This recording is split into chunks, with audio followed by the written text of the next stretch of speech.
Then Destiny is a bloodsucker, and not the swoony, sparkly vampire kind. The night is beautiful, clear and bright with silvery stars, but I'm walking across a noxious parking lot with my parents toward a wedding where a well-meaning auntie will certainly pinch my cheeks like I'm 2 years old, and a kindly uncle will corner me about my college plans with the inevitable question, pre-med or pre-law? In other words, it's time for me to wear a beauty pageant smile while keeping a very stiff upper lip. It would be helpful if I could grow thicker skin too, armor perhaps, but we're almost at the door. My purse vibrates. I dig around for my phone, a text from Violet, "You should be here."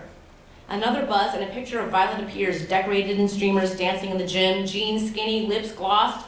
Everyone is at Morp without me. It's bad enough I can't go to the actual prom, but missing Morp too is death by paper cuts. Morp is the informal prom send-up where everyone goes stag and dances their faces off, and there are always new couples emerging from the dark corners of the gym. I miss all the drama as usual. "Maya, what's wrong?" My mother eyes me with suspicion, as always. I only wish I could muster up the courage to actually warrant any of her distrust. "Nothing," I sigh. "Then why do you look like you're going to a funeral instead of your friend's wedding?" I widen my toothy fake smile. Better?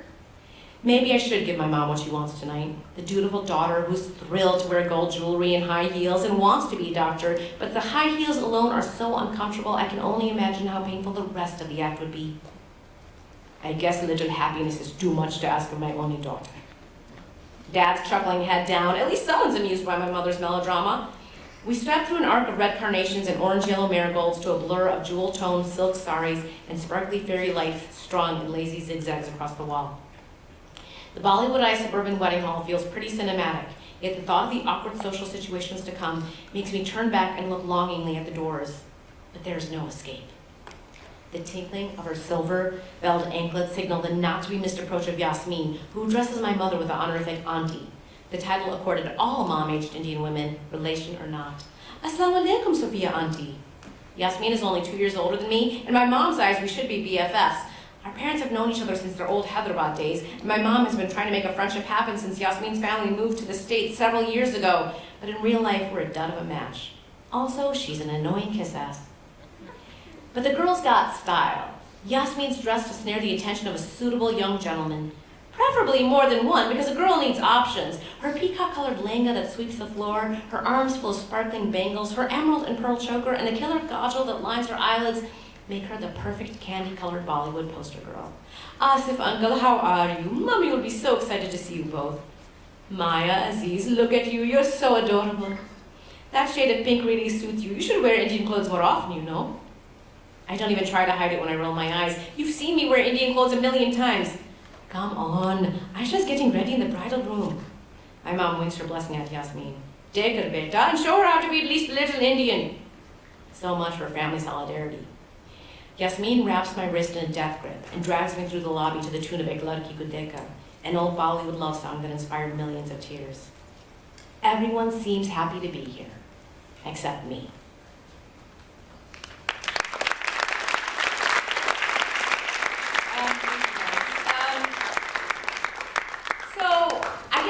This one question a lot. Like, I've been on the road a little bit now, and even before or after I sold my book and when I was first starting out in the industry, I got asked this question like, why do you write? Why do you choose to write a novel? Why do you choose to engage in this painstaking process that starts at 120,000 words like 8 years ago and ends up in this, 65,000 words, just 3 weeks ago? And it's a good question, it's an important question, and it's a question that I think every writer needs to ask himself, and every writer has a different answer to that question. And really, if you want to be any kind of writer, whether it's a novelist, whether you're writing just for yourself, whether you're writing in class, it's that any kind of artist, really, any creator, you need to ask yourself that question, like, why do I do this? Why do I create? Why do I write? Why am I doing this art? It's a question that you need to answer for yourself. And for me, there's a lot of layers to that. I mean, you'll see both in my personal narrative that I read earlier, and in this, you'll see, and in the novel, there's a story about this young woman with like a foot in two different worlds, trying to figure things out, make her way sort of on her own, and trying to sort of really grapple with these two things that for her feel at that moment like they're just butting heads with one another. And it's also a lot about a character who feels like an other, who's being pushed out, who feels cast out. And so, like for me, fundamentally, like the answer is sort of a simple one. Why do I write? I write because, for me, art is resistance and writing is my art. Writing is the way that I can tell my story, and it's where I hope I can tell the stories of people who don't always have a voice. I mean, for too long, our shelves have really had have had one story with a few different versions of it, but we really need to have all of our stories represented on our shelves. Our shelves should look like America. And America is not just one single story. And that's really important for me. I feel like my story and my writing is also a way that I can use some of my privilege that I have to try to level the playing field just a little bit, to try to have those stories be out there. So I wanted to break that down just for a step. So I was an English teacher, like I said. And as an English major and an English teacher, I would ask myself this question, like, why read? Why do we read? Like, you have to read in school. Why are you reading novels? Why are we reading short stories? Why are we reading poetry? Why do we read? Why do humans read? And I think the answer in some ways is kind of simple. Novels are this incredible form of human interrelatedness. It's like one of the greatest forms that humans have ever created. I mean, telling stories is in our DNA. From like our earliest grappling with language as humans, we were creating like mythologies to explain ourselves and our place in the world and explain what happens to the world when we didn't know the answer. Like, you guys, humans do a lot of terrible things to each other. We do horrible things. But figuring out that this way of interrelatedness, writing stories and sharing them, that was like a super good human thing. So like, score one for humans, not all bad.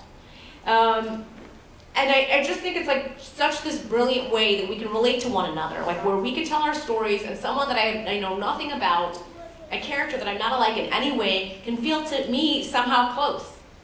Like I can feel like, yeah, I'm not like that person, but I can somehow relate to them.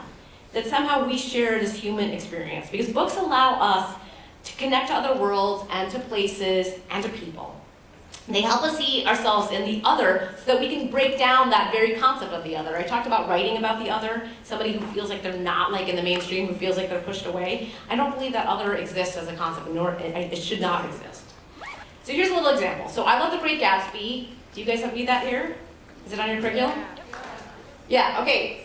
I can tell there's a lot of enthusiasm for that book. One person clapped. I love The Great Gatsby, you guys. I taught it, I read it. I think it's like one of the most finely crafted American novels of the 20th century. The stories, the characters, like this deep tragedy. But why do I relate to this story? Because, as you can see, I am not a rich white guy. I'm not living in the Jazz Age. I'm not a bootlegger that you guys know of. Looking across this blinking green light across the water, like that is just is everything that I'm dreaming about and longing for. I'm not stuck in the past like Gatsby. But there's still something in Gatsby's longing, you guys. And like his foolish, ridiculous, unbending quest for something that he could never have. Here's a guy who's trying to get back to something that is unattainable. It's his utter failure of the American dream for Gatsby, and somehow, like, all of these things wrapped up are something that I can sympathize with, something that I can relate to. And I think it's because those are just these fundamental elements of just being a human being, of the human condition, of being people, things that we share, that regardless of who we are, and regardless of the labels that others put on us, and regardless of the way that some people try to dehumanize us,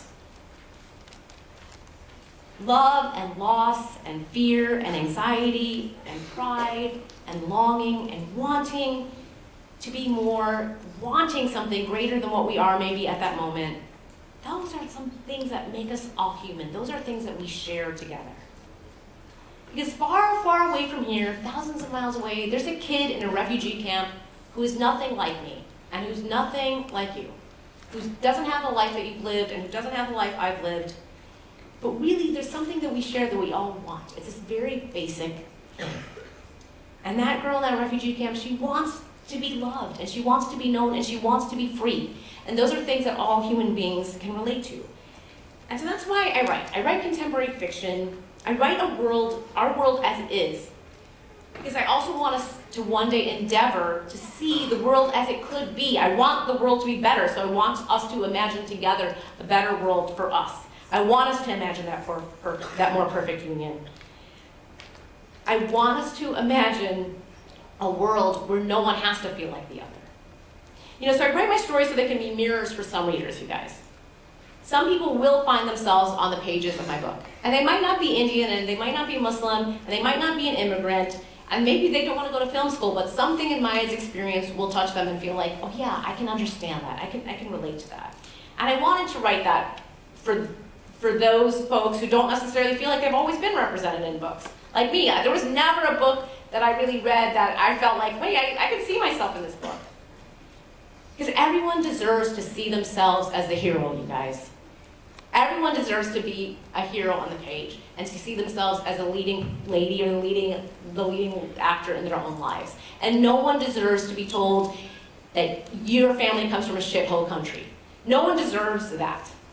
We deserve to be the heroes of our own stories, and that's partially why I write my stories.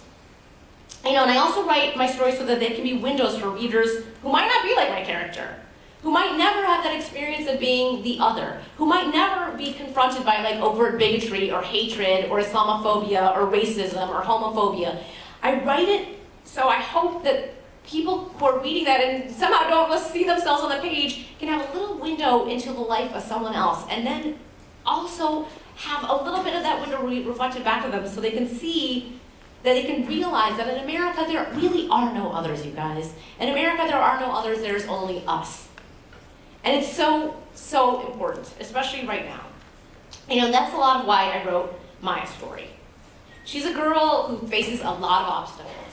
And people telling her she can't want what she wants, she can't be what she wants to be, that she doesn't belong, that she doesn't have a right just to exist, that she'll always be an other and never an us. But Maya persists. She has a dream, she knows this journey might be a long one, she knows she's gonna fall down, but Maya is the girl who persisted. And I hope somewhere there's a reader out there who reads Maya's story and thinks and hopes, yeah, I can persist too. That's really the heart of it for me, you guys. Art really matters, and our words matter, and your words matter, and I hope we'll use them wisely. We're living in a society right now where words are being thrown about like daggers, and I hope you can understand that we all need to use our voices to make this place better. I think we have a couple minutes for Q&A. Yep. Do we have any questions out there? I cannot see anyone.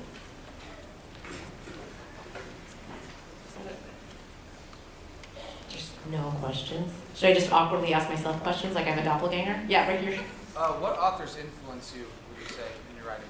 So I talked, that's an interesting question. People keep asking me this, and I never have a good enough answer. I feel like, so for this novel, like I said, I was influenced a little bit by Steinbeck and Truman Capote.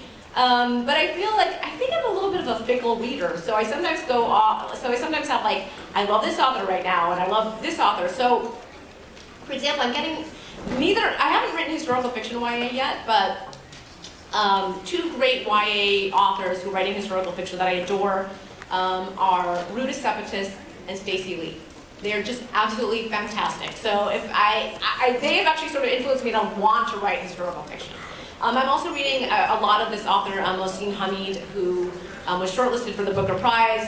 He wrote this book called Exit West. It's not young adult, but it is so fantastic, you guys. Oh my gosh, I highly recommend it. Do we have time for one more question? I think I saw one other hand somewhere. Over here. Okay, hi. Oh, sorry. Go ahead. Well, Go ahead. how did you start to get your poetry published? How did I get my poetry published? Yeah, how do you start? I wrote like a lot of poetry. There were a couple poems I thought, well, maybe these aren't as bad as the rest of them. And basically I looked up poetry journals like online, or I was going to the library and seeing poetry journals that I thought might accept poetry, places online, or like in, just publish that accept poetry as part of, what they publish. And then I just basically did like cold querying. So I said like, dear editor X, like whatever your name is, here's a poem. I'd like you to consider it for your magazine, and here it is, and maybe they will. And sometimes they'll get back to you, sometimes they won't. But you have to like just put it out there. Do you get paid for that, or do you just get it published? Well, different places have different things. So sometimes you can get paid for it, but really for poetry, you're gonna get paid. If you get paid $25 a poem to get published, that would be considered good. A lot of places might not pay, they'll just publish it.